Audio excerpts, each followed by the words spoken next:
You are listening to episode 183 of the Game Deflators Podcast. My name's John, and I'm joined by Ryan. Hey, everybody, here at the Game Deflators Podcast. We like to talk about games we've recently picked up, games we're currently playing, and we hunt the most dangerous game in this week's Inflation Deflation Challenge.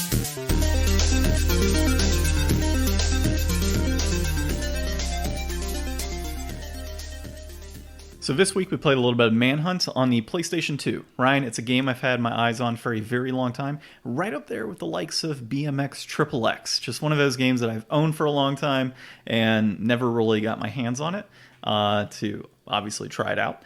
And I remember when this first came out, it was supposed to be the most brutal game ever created. We'll talk a little bit more about it, but I would say it's still kind of brutal, just not in the same vein as what we have in today's gaming. Yeah, looking back, what was once the destruction of children's mind is now pretty blasé.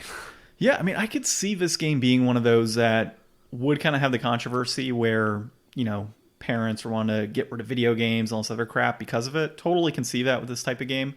But yeah, we'll talk more about it, here towards the end of the episode.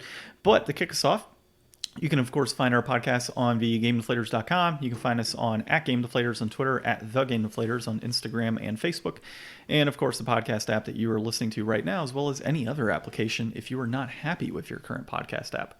And then also leave us a 5-star review. 6 is better, but 5 is acceptable as well. We'll settle for that. Recent pickups and currently playing. So I've only got one pickup this week outside of some Magic cards that I got for my red deck. But I picked up Dragon Quest Builders because I have had my eye on it for a very long time, and it was like $13 on PS4. Yeah. So why not? It always was one of those games I kind of looked at, but, not being super familiar with Dragon Quest, I haven't really played much more Dragon Quest since I started. But, mixed with Minecraft, you got a sequel that got pretty good reviews. I think the sequel's like multiplayer. They look like fun games. Well, and what got me to kind of buy this is I noticed that the Nintendo Switch version, which apparently runs better or something. I don't know. Any kind of building game, I just assume is better in handheld mode. I guess. I mean, no, I think it's more so like the actual game itself plays better on the Switch because I guess they made a whole bunch of repairs or something. I don't know, or patches. Okay. I don't know. But I got on PS4 because it was $15 versus the Switch version is like, I don't know, like $80 or $90 right now. Ooh. Some stupid price. Ooh. Yeah, so I picked it on PS4. I'm like, well, you never know. People could start picking that one up and it'll go up in price too. And it was sitting at like 20 to 25 for a very long time. So when I saw it at a good rate, I just picked up the day one edition used. I will get number 2 at some point, but obviously I'll settle for number 1. As far as currently playing is concerned, Ocarina of Time, I'm still in the Fire Temple because I just frankly did not play a whole lot this past week. I actually, let's see, I beat the 2 Fire Dancers, which were fairly easy for the most part. The Fire Temple itself hasn't been very hard to get through. It's been pretty straightforward. There hasn't been any like crazy puzzles, just like freeing the Gorons basically. And then once you free them up, you're good to go. I just need to figure out how to get to the boss, which I can already see there's like this giant pillar basically in the ceiling. So I got to get to like the 6th level of the Fire Cavern. However the hell I do that, I'll figure it out. And then drop that down and then bounce from the 1st level to open up the boss door, beat whatever big dragon boss is in there, and then I'm good to go. So that's it for that. Fire Temple has been a lot better than the Forest Temple, for sure. So that's been fine. Do you have the infamous Water Temple next? I think I do, actually. So, yeah, so that'll be next. Let me know how that actually is, because I've never had to do that, but I know that was always a major complaint. Yeah, apparently. So I've never played the Water Temple myself, but I've seen some clips and seen people play it, and yeah, it's I have a feeling you'll watch a lot more of those clips. It seems to be an absolute bitch, apparently. So we'll see how that goes. So, by the way, I was talking to Justin about it.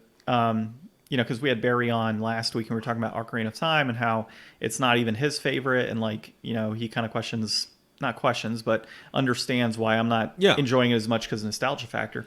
So I talked to Justin and I was like, I'm just not enjoying Ocarina of Time as much. And he was like, I don't know how. Like, he's like, I beat that game years ago without a guide and multiple times. And I'm like, first off, how the hell did you do it without a guide?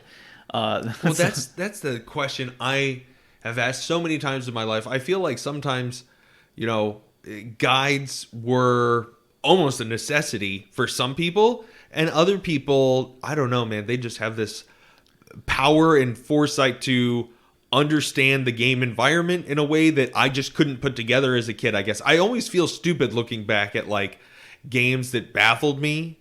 Like Final Fantasy IX. If anybody knows, like when you're in the castle at the very beginning and you're playing as Steiner, there's like this one part where you have to walk towards the camera to go out a door.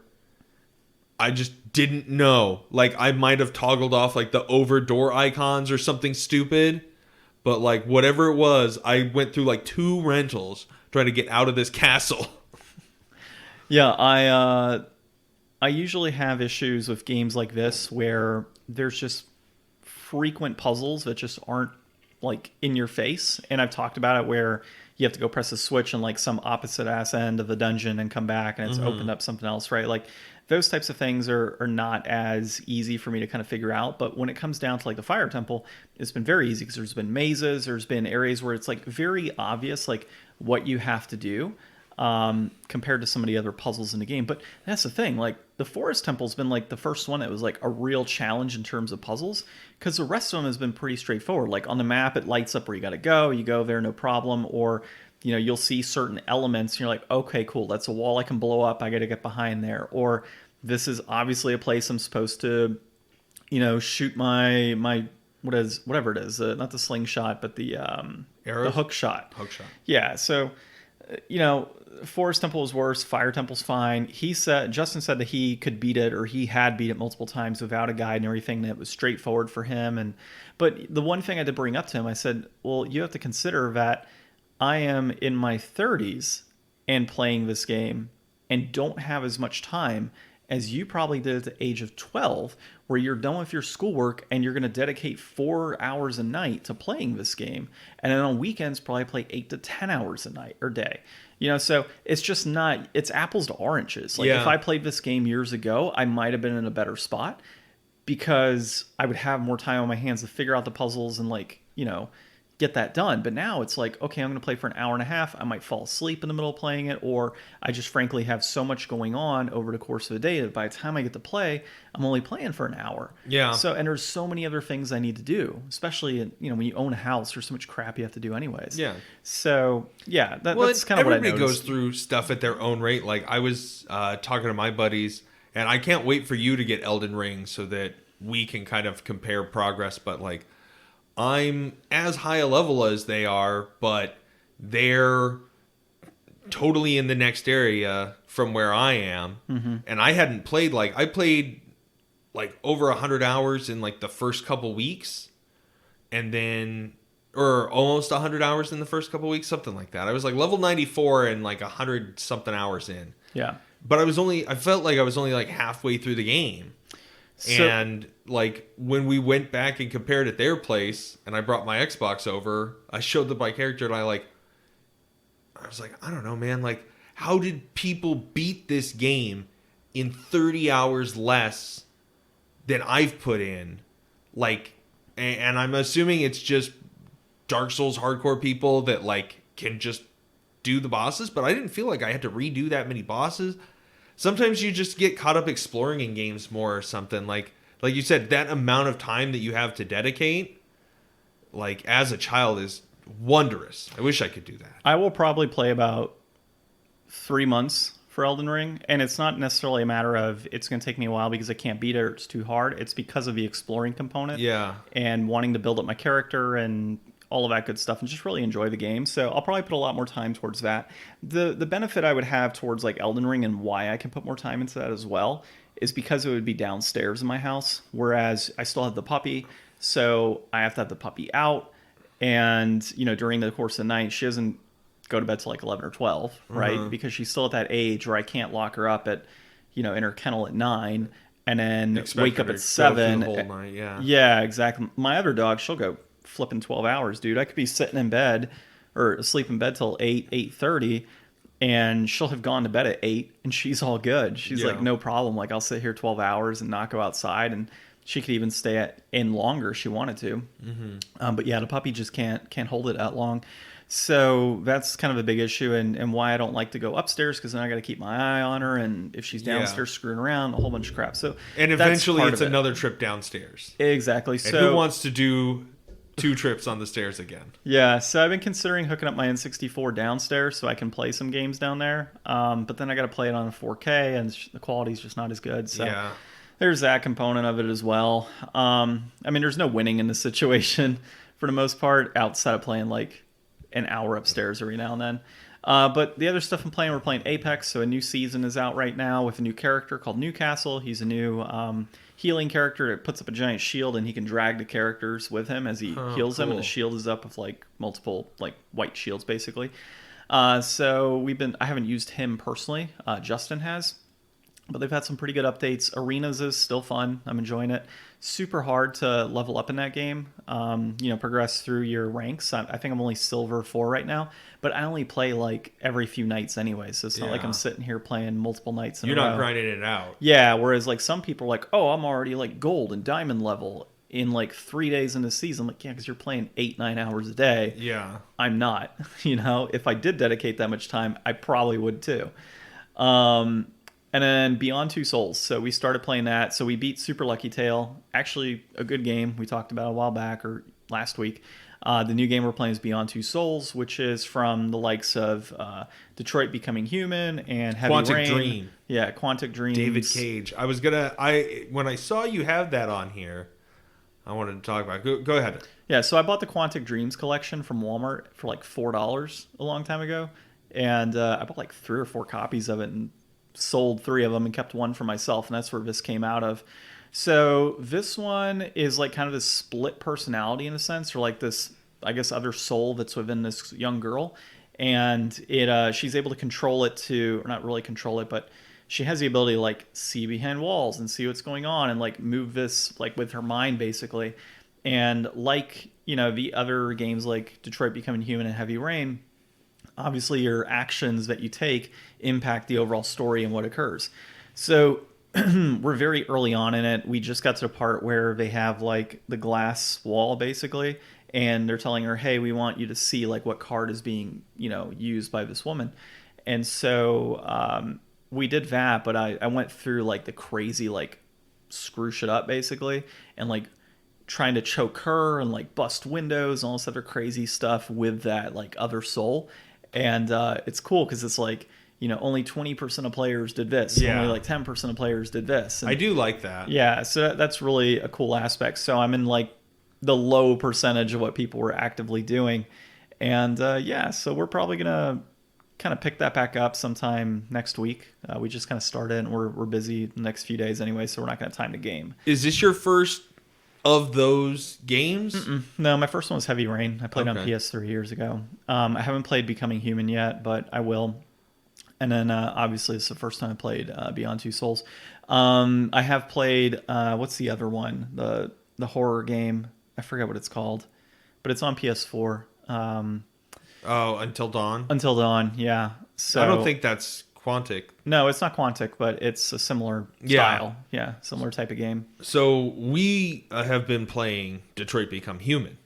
Oh, really? So that's... Oh, I didn't even see you had it marked up. Yeah, we started playing that this week. And I've already seen like 2 full playthroughs on YouTube back in the day from 2 different Let's Players that I watch. Yeah. So like I'm pretty familiar, but I mean, it's still cool to see the differences, and it's been a long time. And I mean, anytime that I play something that I've watched on YouTube, I'm always blown away by the quality difference because of how bad YouTube can really make things look. Yeah. So it's actually been fun. And I keep having this discussion with my wife about it because, I might be just biased by the media that I've heard, but I mean, for the most part, these are pretty good games. They're pretty well received. Like, it's definitely doing its own thing, but I feel like David Cage kind of spoils that and kind of brings this whole thing down. He's not well, received in the industry, and he's had some controversy around him. And the more I try to get into Detroit Become Human, the more I'm like thinking about the industry. Like, I was very excited for Diablo 2 remake and Diablo 4 and I'm not even like a huge Blizzard guy, but like all the Activision Blizzard stuff, like I really could give two shits about giving them my money at this point. Like once the Microsoft purchase goes through, if they can start to make some positive changes there, like I can always buy those games later. But I got this game free on Game Pass, so it's not like it was anything from me. I know they're working, Quantic's working on like the new Star Wars game, and I don't know, the more and more in my media that I watch these days, the more I feel like the industry is really coming to a head with like all of the abuse and negative stuff going on, and how much do I really feel like I want to contribute to that. But on some level, like sometimes there's just games that are pretty decent. So I'm kind of conflicted with it. I think that I don't know. It's not going to like change my mind. I've seen the ending. It's not going to be like, oh, now I've got to play all these. But I think I would give Heavy Rain a try because I think we already own that too. Have you seen all of the endings? No. Okay, so I mean, you have different ending opportunities. Yeah. Heavy Rain is a good one. It's been a long time since I played it, but I think it's worth giving it a shot. And I thought you did have it, because didn't you buy the Quantic Dream, or you gave me like $5 for Quantic Dreams? No, because I already had, I think Heavy Rain I have on PS3 for PS Plus or something, or somewhere. Gotcha. I think it came out on PS4 for... it might be on PS4. Yeah, for PlayStation Plus. Cool. Well, and it says that you picked up nothing, so... yeah, no pickups this week. I did watch something different. Huh. Oh, okay. So I like binged watched the whole first 51 episode season of Yu-Gi-Oh! What the hell? Yeah. I don't know, man. I just got this bug. Like, really, I wanted to see like the Battle City arc, but it'd been so long since I'd seen Yu-Gi-Oh! I just kind of put it on in the background while I was doing stuff this week.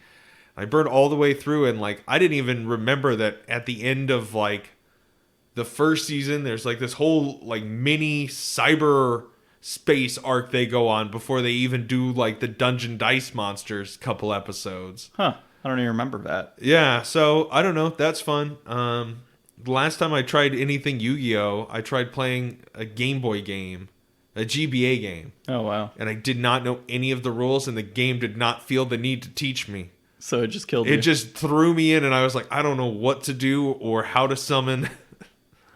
That's crazy, dude. So I guess one of the other things we did this week is we watched the new Doctor Strange movie. Yeah, spoilers for anybody who doesn't want to be spoiled on Doctor Strange. Yeah, so give us a couple minutes. Dude, it was pretty cool. Like, I like the dark aspect of it. Like, it was super dark. Yeah. It had this like demonic, I guess because of the book, right? The Darkhold. Yeah, the Darkhold. So, I'm not a huge... John went into this not even seeing WandaVision.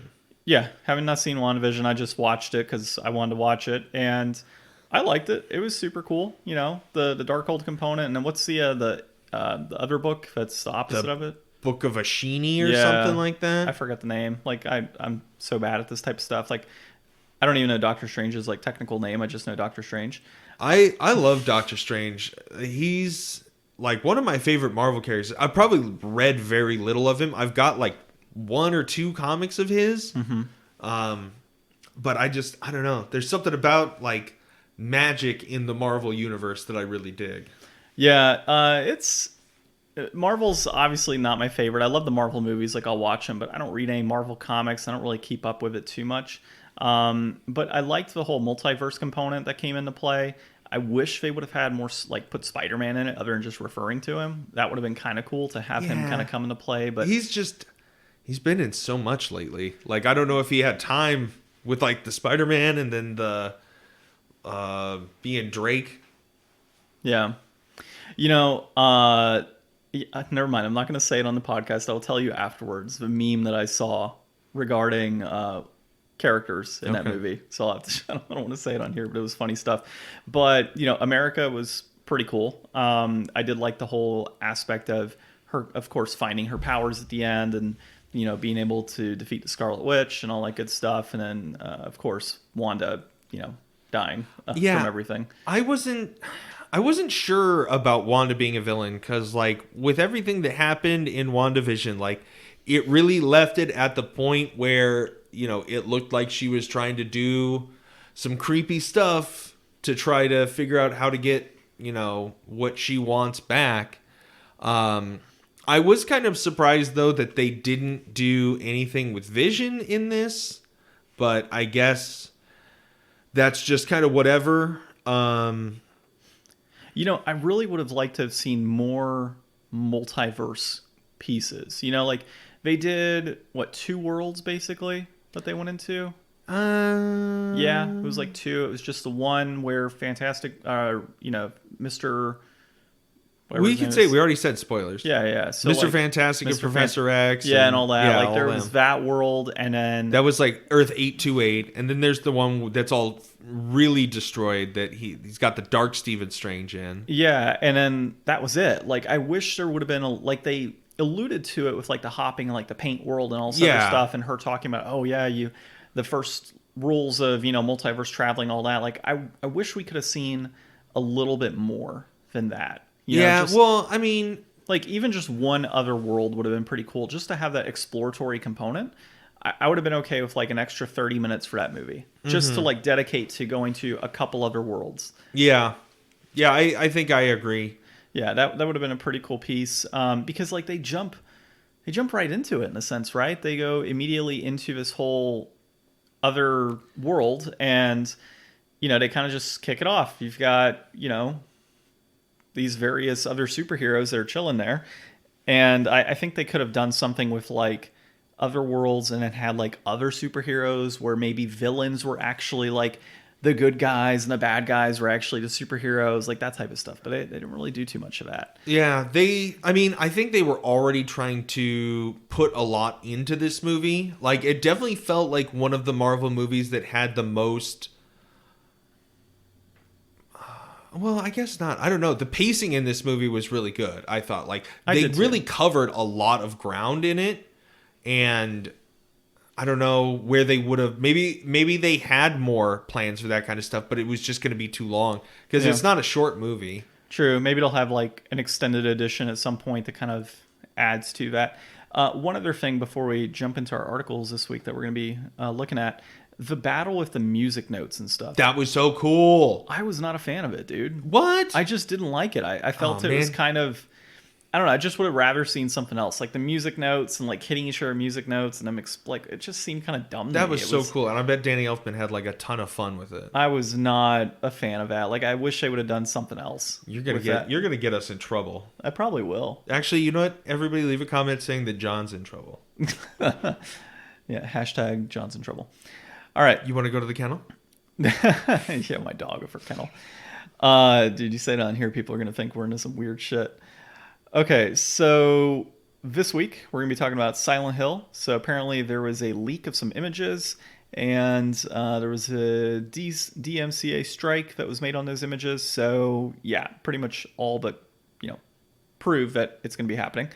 Sega announces strong financial results and teases new games, remakes, remasters, and more. And then skyrocketing retro game price manipulation controversy goes to court. So we'll be talking a bit about Wata. And then we'll be finishing off the episode here a little bit with Manhunt. Talking a little bit about Manhunt. All right, first one. So this is Rich Stanton at PC Gamer. And the whole idea here with the Silent Hill leak is there were 4 images that were released recently, and then they were removed from the internet, or apparently scrubbed from that general leak. And then it's always funny when they're like, oh yeah, those images were removed, they're not on the internet anymore.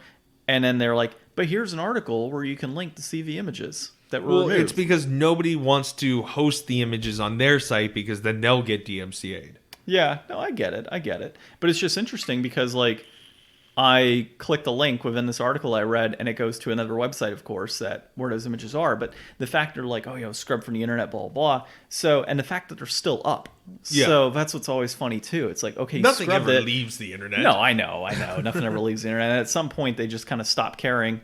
It's just interesting. Like, you would think that Konami would want stuff like this to kind of stay up because it kind of adds that hype, right? But maybe that's part of the strike. Like, strike it, now you've got articles, they were leaked and then they were removed, and so now Konami is proving that it is correct. So now you got conversation starting, and I guess that kind of helps. Yeah, I mean that's the big thing. Like whenever leaks come out, there's obviously intentional leaks at times, and then there's obviously leaks where, somebody is getting, probably in trouble or jeopardizing something for the company. Like, these can have big ramifications, at times. Like, what were we talking about recently that had, like, okay, Starfield has all these images that came out, I think it was like 3 or 4 weeks ago, and a lot of them were like pretty old images, like stuff from like 2019, I think. So it's like when stuff gets out like that, like, okay, it's really old. It's not representative of what the game looks like at all. Like, how useful of information is that to the public, and what's it really iterating? Like, this is different because this is kind of more like conceptual art. So I don't see it really being hurtful to like the viewpoint of the game, but in relationship for like the employees and stuff, like somebody is like breaking their NDA to do this. And like, these are situations that can lead to ramifications for employees and make the industry overall kind of a worse place. Like, we were talking about how the temps get treated at Nintendo. Well, I guarantee you that those, well, I don't know. I shouldn't guarantee anything, but like, more likely in my mind, a temp would leak something than somebody who's like, this is where I'm at forever, And it's like, I'm not saying that it's justification for their poor treatment at all, but I mean, it's important to these companies that leaks don't happen. And then when these leaks happen all the time, it's like, nothing's free. Nothing just happens for free. Like, I don't know what the leaker is getting out of this other than like a little titillation. But, the guy who got the information says that he's got a lot more, but this is all he's releasing for now. Yeah. And, it's one of those things when you look at the images, like, this is an assumption that it's Silent Hill, right? But you look at things like there's an image of a bunch of trash basically in a room. It says right here. So these shots are from 2020 on this. Yeah, no, I know. So, but I mean, they recently were leaked apparently. So you've got like this trash in a room. You've got like this empty hallway that has like red. You've got that one's creepy. That one with is all the creepy. Post-it notes and the person standing in the yeah. So you've got this assumption that it's going to be Silent Hill, but I mean, it could be something totally different for all we know. But the interesting thing, though, having this article come up, and normally I wouldn't want to talk about something like this because I feel that there's other things we could talk about, but I coincidentally was looking at the PS3 Silent Hill games the other day on my shelf and deciding if I wanted to play one of them. Ultimately, I decided, Beyond Two Souls is what we were going to play. But, I was kind of thinking to myself, man, like, there wasn't a Silent Hill game, obviously, on PS4, so would love to play a Silent Hill game on PS5 if it were to come out. And do you have much history with Silent Hill? A little bit. I mean, I played number 1 and I played number 4. I never did play 2 or 3. 2 is the one everybody like raves about. Yeah, I've got it on the PS3, the 2 and 3 remaster or whatever. So I do have that. And then obviously I played number 4. Justin and I actually played number 4 a long time ago. I just randomly bought it and was like, let's play it, And we beat that. And then number 1, I think I beat it. I've never played any of the Silent Hill. I mean, I've seen the movies, and that's kind of like whatever. Yeah. I don't know. It's kind of one of those things that they're cool. Well, at the time, scary games and stuff were not my bag. Oh, okay. And, it's the same thing. Like, I missed out on Manhunt. Like, that never would have been a game I would have wanted to play back when it was coming out because I would have been afraid of it. Yeah. But, like, the reputation that Silent Hill has, I would love to visit. But I think it's also got some of that, what you've got going on with Ocarina. Like, I don't know that I could go back to Silent Hill 1 and really be afraid of it and really want to engage with it like the same way that the game would have expected me to when it came out. And that's the tough thing about a lot of those games is like, if I want to play Silent Hill 1 again, which I probably should, since I already beat the room, I don't care too much, but the controls on that, like, number 1, it's kind of sluggish in those controls. And like, there are some scary moments and such in a game. Like, I mean, even now I'll still get goosebumps and stuff while playing that type of game on PS1.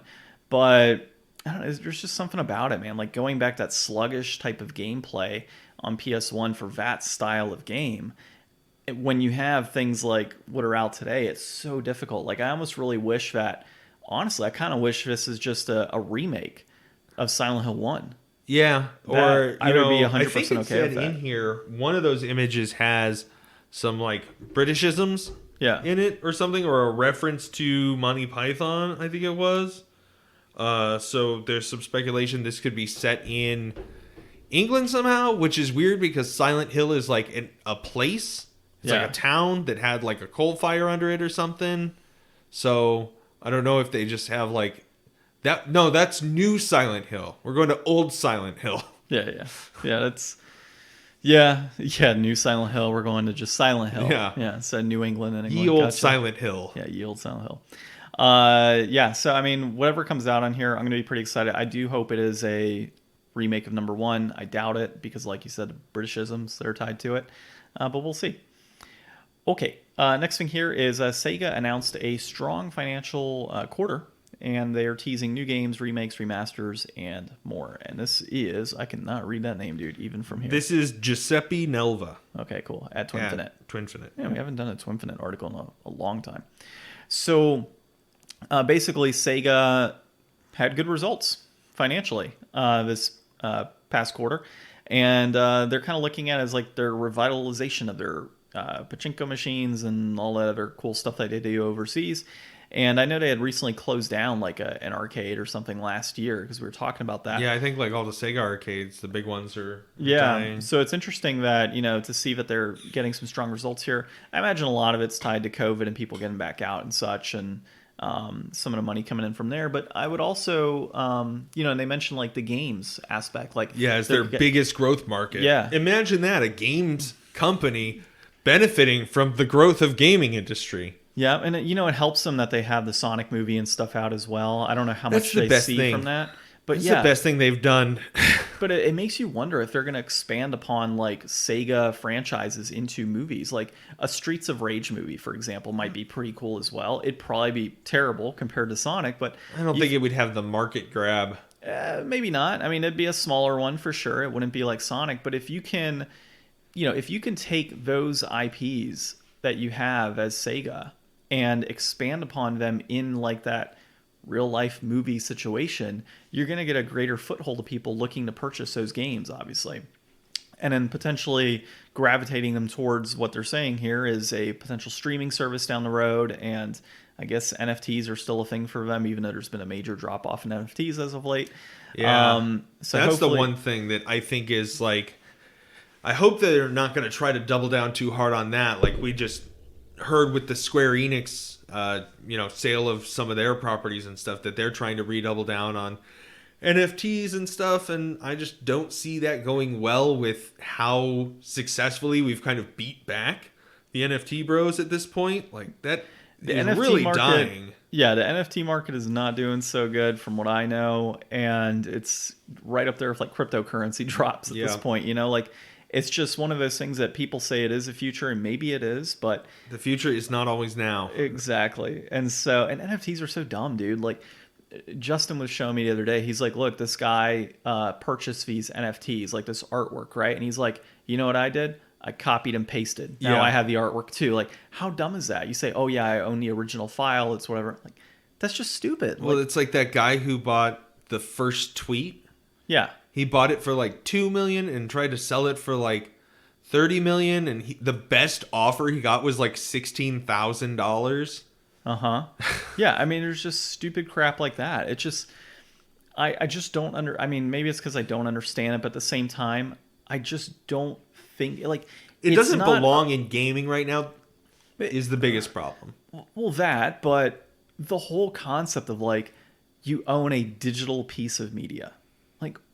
Why? Like, why is that even a thing? It's because everything's going towards like everybody's trying to like be big brain and see the future with like the metaverse, and they see the metaverse being a place where, unlike in your game, you just earn currency and get new aesthetics. Aesthetics are something that you own forever, but like the groundwork hasn't even been put there. Like any NFT thing that you buy now is not going to be around in 100 years the same way. Like we don't even use the same kind of penny we used 100 years ago. Yeah. Over time, other things are going to develop. It's a digital asset. Digitally, things could go awry to where now it's something else, some other format, whatever it may be, and maybe you don't have access to that. And they're not going to have the holding time that art does. Like, the reason that a Van Gogh is worth money and you can go buy 1 million paintings at thrift stores, like, it's not the quality of the painting, it's not, the desirability to just own art. It's like the person who's associated with it. Yeah. And none of these like huge crypto like things like have any real people behind them that are going to stand the test of time. Well, like the NFT artwork's a prime example. There's people that are like, I'm just going to bust out like 20 pieces of random art and sell them as NFTs for $5,000-$10,000. Well, guess what? Everybody and your mother, or everybody and their mothers, is doing the exact same thing. So now you're flooding this market with all this crappy artwork and like clip art and crap that's just not going to be worth anything. Like, it's crazy, dude. Like, everybody's trying to get a quick buck off the NFT market, and it's honestly just killing it. If you kind of put it akin to like the gaming industry with like Atari and everything, everybody's jumping in. They had this huge fallout, right? Like, yeah, similar concept there. Sports cards had this in the 90s where there was just so many sports. It's only just now, 30 something years later, becoming a thing again, and it's because of a collectible aspect and limitations like 1 out of 5 and that type of stuff. And it's a physical piece of, I guess media. I'll say physical piece of media that you can hold on to. I don't understand it. I mean, that's a totally separate conversation, obviously, from where we're going with Sega. But not necessarily, because like they do talk about in this article, like one of Sega's biggest gambles that they're going on is the development of these super games that they're trying to work on, which are going to have NFT components. And the thing is, like, if they're really banking on pouring a ton of resources into that right now, and 2 years from now, NFTs are ghost town, like, nobody's gonna want to pay for that. So they're gonna dump that off. It'll be a huge loss in development costs, and they'll be putting out, whatever the next garbage Sonic game is, probably. Like, the Sonic movie is the best thing that they've done, and I feel like Sega is like, I don't know, man. They need to get something together, and I think what it's going to wind up needing to be is, like, some really good new IP to, like, really give them new life, because, like, I just don't know what kind of nostalgia they can keep riding on with, like, mediocre Sonic. Like, it'll work, but it's never going to bring them back. Well, the Sonic Frontier should be pretty cool. I mean, that's very different than what we've seen in the past. So. Oh, yeah, just like we all thought Sonic 06 was going to be this great game, and everybody thought that Sonic whatever was going to be this great game. Like, they're all only, like, okay. We'll see on this one. I got high hopes for this one for sure, but I agree with you. New IPs are probably needed by them to, kind of, I don't know, make things better. I don't think they'll ever get into consoles again. That's a shame. I would love to see Sega kind of jump back into the console wars, but, and honestly, I think if they did, they'd have a ton of following. People would jump right on board to play Sega console games, but not going to happen. Yeah. And they've hoarded off all of their, IPs to various companies right now, right? But they could probably wrangle all that back in and just keep it on their own consoles. I don't know. We'll see what the future holds for Sega, but it's good to know that the company's doing, pretty well. I still want one of those Game Gear minis. Game Gear minis? Oh, yeah. Those little tiny ones? Yeah, I got to fix mine. I was just thinking about that. I got to recap my Game Gears. So, at some point, we'll do that. All right. Jumping into the next piece here is skyrocketing retro game price manipulation. Controversy goes to court. And this is Ethan Gack at Kotaku.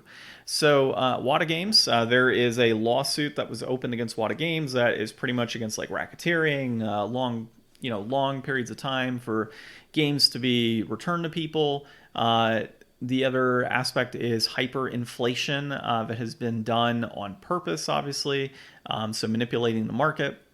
And we've talked about this in the past. There's a mini docu-series or documentary. Yeah, by Carl Jobst on YouTube. It's great. Watch Carl's content. Yeah, definitely check that one out. But it talks about how there's a lot of, with like heritage auctions, how there's a lot of insider corruption in a sense. So a prime example would be Wata doing like a private sale for a sealed graded game and then selling it for in excess of $1 million, and it's being purchased by the founders of like Heritage Auction and such. So you've got that type of price manipulation, which could actually allude to things like washing money and money laundering as well, because that's a big area for artwork and other things is money laundering and collectibles.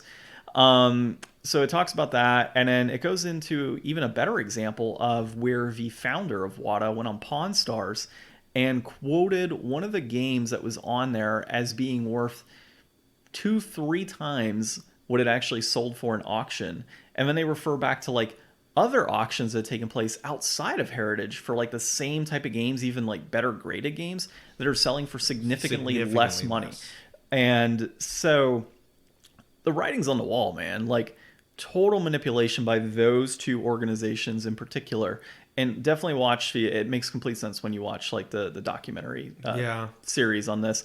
I mean, if you send a game in to get it graded and it takes them 18 months to get it back to you, like if you had any intention of selling that game, like, I mean, I guess, you know what? The game market has been pretty steadily on the rise. Yeah. So maybe that's like putting it in like a bond, waiting for it to mature, getting it back rated, and now the market's gone higher. You can sell it for more than you could have, you know, if you sent it in and it took them 2 months to get back to you. Yeah. But like a year and a half to get somebody to look at a video game, like, dude, you get people that work at stores that look at hundreds of games a day, I'm sure. Mm-hmm. Or, well, maybe not anymore, but back in the day, like a GameStop could probably do something like that. Well, and some of what people are getting graded, I mean, dude, I'm on plenty of Facebook groups, and some of what I see people getting graded is just absolutely stupid. Like Skyward Sword on the Wii. There's one guy on there that I was looking at the other day in a group, has like 6 copies of Skyward Sword that he's had graded. Why? I don't know. Are they all the same grade? No, they're various grades, obviously, but it's like, just look at the game, you know, like, and you can tell if it's, you know, going to be graded higher. Like you can take a quick glance and be like, okay, cool, there's a clip on the plastic, whatever is going on with this. But it's just stupid, man. Like there's people that are getting multiple games graded. I've seen people that have sent to Wata Super Nintendo games that are broken, that have terrible like damage all over to see the lowest grade they can get. All you're doing in that aspect is pretty much delaying everybody else that is trying to get something graded. That's I laughed for a second, legit. but then I realized people have hard lives. Why make it harder on other people? So I'm going to get a game graded personally, but I'm not going through what I'm going through VGA, which is part of CGC. And CGC obviously is a very reputable company, has been around for some time. They do grading for a number of different areas like movies and action figures and all this other type of stuff through their various outlets. So I'm going to go through VGA for mine. I don't know how long it's going to take, but I want to get Devil's Third graded because I have a sealed copy. I bought it for, I don't know, it was like $300 like last year, and now it's $600 for the same type of copy. So I'm going to look into getting that graded. But only through VGA. I'm not messing with Wata. I remember at some point I was kind of debating, do I go to Wata? Do I go to VGA? Stay away from a company that's headlines are in the news. Yeah, exactly. You'll never know if you're going to get your game back because they might go bankrupt and all this crazy stuff and that are sitting on your game, right? Yeah. So, and that seems to be where everybody goes for grading. So I'm going to go to VGA. I'll submit that here pretty soon, hopefully, and then we'll see how it goes. Maybe I'll get a good grade back because it is sealed, and let everybody know the experience, at least with VGA. But yeah, Wata specifically, fuck Wata. Yeah. I'm not jumping into that. But yeah. So they do say in there that it seems like some of the prices on those are coming down. Well, yeah, because there's so many of them being submitted nowadays. Yeah, so I mean, I definitely, if you are reading that whole article, I wouldn't associate that with a downward trend in the games market. Like, it's still, everything's going up. Yeah. So, don't think that if you are somebody out there who is like looking at the super, super high value stuff up there, maybe now's not the best time to buy. Yeah. Maybe wait for this Wata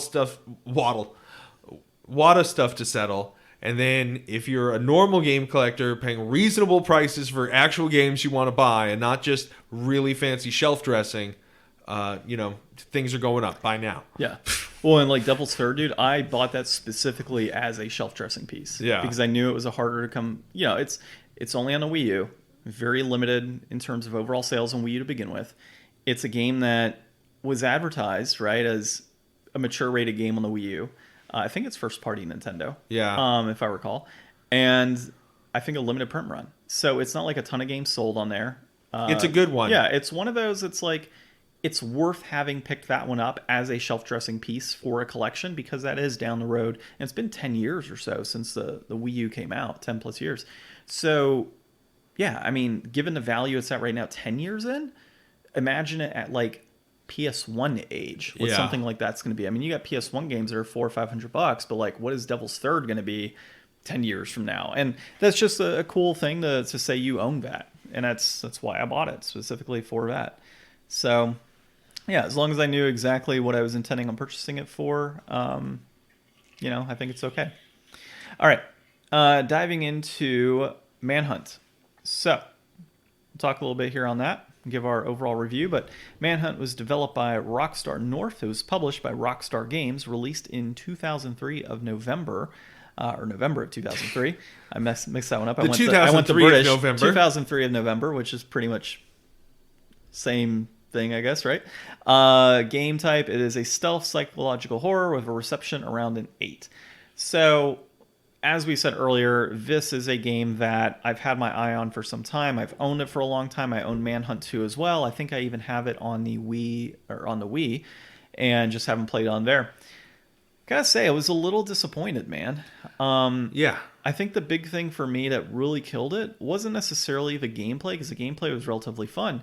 It was more so the camera angles and the controls and the sluggish, movements that were tied to it. And, coming up behind to do stealth kills and such, it just wasn't as, like, fast-paced. And it just didn't feel good while playing it.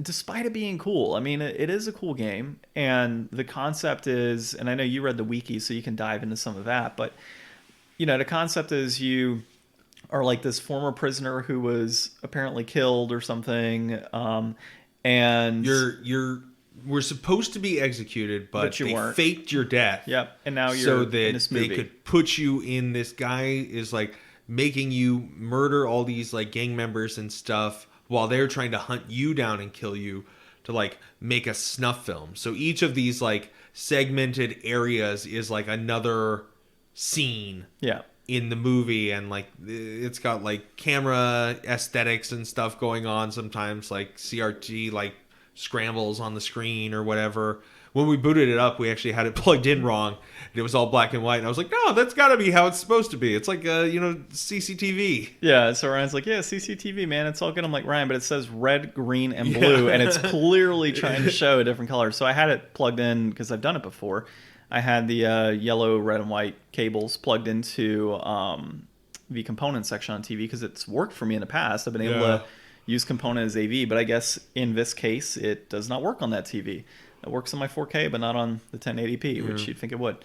So, yeah, I mean, you're pretty much taking part in this movie. There's, I think, like 16 scenes overall that you could play through.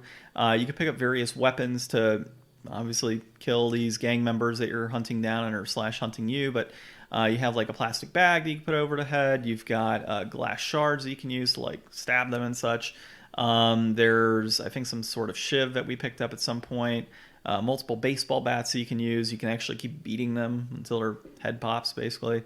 You get more stuff later on. There's like other weapons like sickles, chainsaws and guns, even tons and tons of crazy stuff. Just never made it that far. No, I mean, we played enough to get the idea, and I was disappointed, but at the same time, like, even thinking through it right now, despite all of its issues that I had with like camera angles and controls being sluggish, I did actually kind of enjoy it, and I think it is something that I'd be willing to pick up and continue playing, given the shortness of the game. It feels like it's a game that can be beat in potentially a day or two.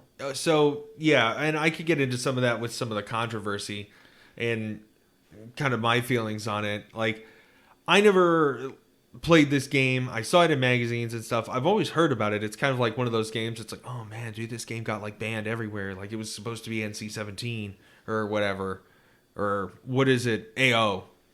Yeah, adults only. Yeah. And it just doesn't live up to that reputation at all. Like when you're like running around, it's basically like you're fighting people in Grand Theft Auto. You just kind of square up. You can punch them a couple times, and then when they're on the ground, you just kick them a few times, and they're dead. Like, it's not even like that overly bloody, but at the time, close-up shots of you like sneaking up on somebody and throwing a bag over their head or stabbing the heck out of them with like a shiv or something, like those scenes were just the most graphic violence that had ever been put to video game at that time. And even, it has a quote in here, people at Rockstar, employees, like, didn't feel comfortable with the game. There was almost like a mutiny on the staff of people being like, how can we justify just putting this type of violence out there? And a lot of the reaction I saw, typically the reaction to violent video games is very over the top and nonsensical.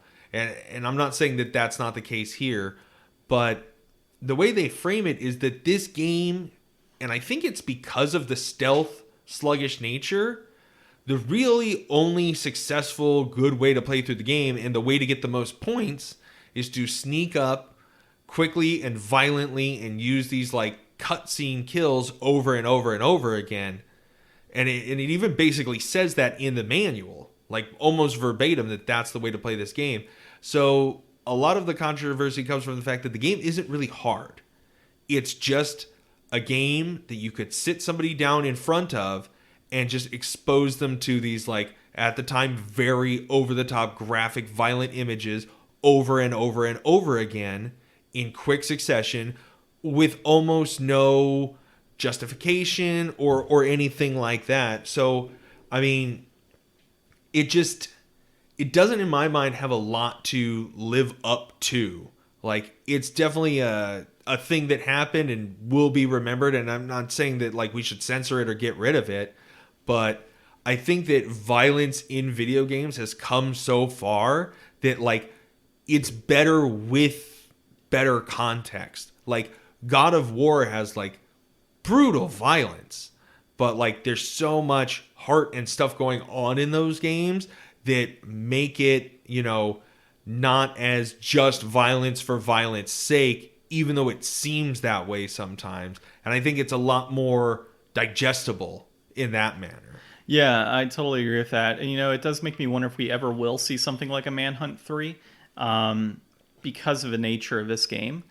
It just doesn't make sense for them to release something like that. Yeah. Unless there is, I don't know how Manhunt 2 ended, obviously, or even Manhunt 1, but, is there a possibility this game comes out as number 3? Indie version could come out. Like, I can see, like, they had all those, like, games that were, like, the Slender Man, where you'd be, like, creeping around in the forest and waiting for the thing to creep up on you. But, like, what about, like, a game where you're the creeper going around? But then, the more over the top you get with it, then you start going into territory like, what was that one game? Hatred or something that came out like 4 or 5 years ago. It was like all black and white. And it was like you were like going on like a mass shooting or whatever. It was like an isometric game. I remember we talked about that. Yeah. But yeah. So it's like there's any more like the context for the violence becomes more important. And it's like it's really hard to make a game that is very palatable where you're just like a really evil son of a bitch just doing it because it's fun. Yeah. It's totally different. Like Grand Theft Auto, like you're going off the rails. You're in free mode when you're just causing chaos. And it's never that up close and personal, I guess, is what really breaks the boundary. Like maybe the camera angles and stuff made it too like close in. The way a movie can make you feel stuff that a game can't sometimes. Well, and something like GTA, I mean, when you look at those games, you can go on those killing sprees and do that type of stuff and have that craziness tied to it. But there is more story component, like you're saying. There is a feel of like mob and mafia and all that, whereas this is just straight emphasis on, brutal killing. Yeah. And so I think there's a clear, discernible difference here. As to why there was so much controversy on this. And not that GTA doesn't have controversy, but there's definitely, I feel, more so on this than that. Yeah, there was a murder that was associated with this in England. A young boy was killed by a friend of his, and there was a lot of controversy about, whether this game was involved on, which side. Like, I guess in the end, like, one side tried to say it was actually the victim who was the person who owned and played a lot of the game, not the perpetrator, and that there was no association. But one of those American lawyers that was very into trying to destroy like violent video games and get all that done, went and represented that family over there. And eventually they still came out with Manhunt 2, but these games were banned in a lot of countries. Yeah, and there's no surprise on that. So brass tacks wise, we're looking at complete in box is $33.49. It is at its peak right now, actually, and trending up. And then loose, $17, and it is also at its peak right now and trending up in price. So, I mean, this is one of those games that is, it wasn't very popular. It's surrounded by controversy. You can totally go and play this really easily now. Like I feel like I just need to say real quick, like, I'm not trying to be super heavy on this game, like it's a bad game and you shouldn't play it. Like, it was definitely fine. It might be like, just something you're only going to get like a day or two out of, like we said. So I think that, the loose might be the way to go on this, because it's not something that you really need to keep around. I don't know if it's ever really going to go up in value, although John's shaking his head like it is. I think it will. Manhunt 2, I think, goes for more versus Manhunt 1. But I could see this hitting $50-$60 here in the next year or so. Okay, so I guess get in while the getting's good. I think, honestly, it will go up. I mean, PS2 games are in that. What did you pay for this? Did you buy this like forever and a day ago? Yeah, I probably paid like $5 for this a long time ago. Dude, most of my PS2 stuff I bought years and years ago. If you look actually at RPGs nowadays on the PS2 compared to what I paid a long time ago, night and day, dude. I was looking at like, what is it, Wild Arms 5, for example, the version I have. I paid like $20 for it a long time ago. Actually, probably not even that. I think I bought it when it was worth $20 and probably paid like $5. But that game's like close to $200 now. Gee. Or $175. Like, and there's tons of RPGs like that, which is why I bought so many RPGs. Like the Atelier series that I paid, like I think I paid $15 or $20 a game a long time ago for that. They're all like in stupid prices now. So it's just, and you saw the spike on this. Yeah. I mean, this is one of the more vertical games I think that we've seen too. Like this one was kind of not like blowing up, but now it's like really shooting up. You know what? I picked this up with the great video game pickup of 2020. That's when I think that's when I got this, actually. So what do you think, John? Inflated, deflated, just right? I mean, look, given the price point at $30, given what you're getting in terms of hours of gameplay and controversy and all that, I think it's inflated, and it always will be. I think it'll go up, even further. So, I mean, by default, you could be like, hey, it's worth it right now to pick it up before it goes up higher. But that's like with all games right now, right? Yeah, well, I mean, something's not just right now because it's going to be even more inflated later. Yeah, exactly. So, like, I buy that logic. Yeah, so I would say, if you found this for $20, you'd be in a good spot. I think it's, a loose copy is probably the way to go on this. If you're not looking to collect and you're just looking to play and you don't have any other means of playing it, except for PS2, I would say, pick it up for $17 loose. I think this is on Xbox also. I think it is. Yeah, it might be higher. So if it's on Xbox, it might even, well, I don't know if this would be one of the ones they would put the backwards compatibility effort into or not. I don't know. I'm not sure. Maybe. I mean, there's a good amount that are backwards compatible. But yeah, if you're a collector, sure, complete in box, pick it up.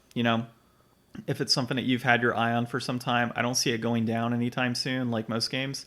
A loose copy, I think if you just want to play it, definitely pick up a loose copy. It's, worth it at $20. So yeah, I think it's inflated, but it's at least worth trying, especially with the controversy component. Like see what it's all about, or just watch a YouTube video on it if you really want to, And we didn't really make it very far in, so like, which is fine. It could get more interesting or creepier later. Well, I mean, it does. I mean, you've got, like you said, chainsaws, various guns you could pick up. You've got sickles. You have. I just can't imagine the shooting is like good. Like the fighting wasn't good. I can't imagine the shooting is good. And the camera was the worst. We didn't even talk about the camera. Well, with you can lock on to enemies in this game. I don't know if you noticed that, but you can lock on to enemies and kind of sway around and everything. So as long as you're locked on to shooting, should be okay. But yeah, I can't see it being fantastic. I think, like you were saying earlier, the real thing is the stealth kills. That's the real component to shooting, and the baseball bats and stuff is more of an afterthought. it realistically is going to be based off of the stealth killing. And that's really what they put their focus on. So, yeah, I think we can mark this one as inflated. I think you're in the same boat on that. Yep. So next week, I don't know what we're playing. You should get your... Oh, you know what? Thumb drive. I got the thumb drive for you. Perfect. So hopefully play some PS1 next week. And then go from there. And then I don't know what we got planned after that. We don't have any special guests. I know we're supposed to be recording with Danica and those guys on a Next to Nothing podcast. I don't know when. I got to touch base with him and see. I think it's in June, actually, at some point. So probably in a few weeks here, we're going to be talking with them. We were initially going to do it as like a reaction for E3 with those guys. No E3. But yeah, that all kind of went down the tube. We'll react to Xbox. We'll react to Xbox. Oh, man. Did you see the Starfield delay? Starfield and Redfall pushed out to 2023. Yeah. That sucks. I did. That was actually an article I shared. We didn't talk about this week, but Nintendo potentially looking to squash the competition with the Switch because there's delays and consoles not hitting shelves still, and Nintendo's primed and ready to just like take out Sony and Microsoft and really have a top selling console because of that, and some high quality games coming out too. So it's going to be an interesting year.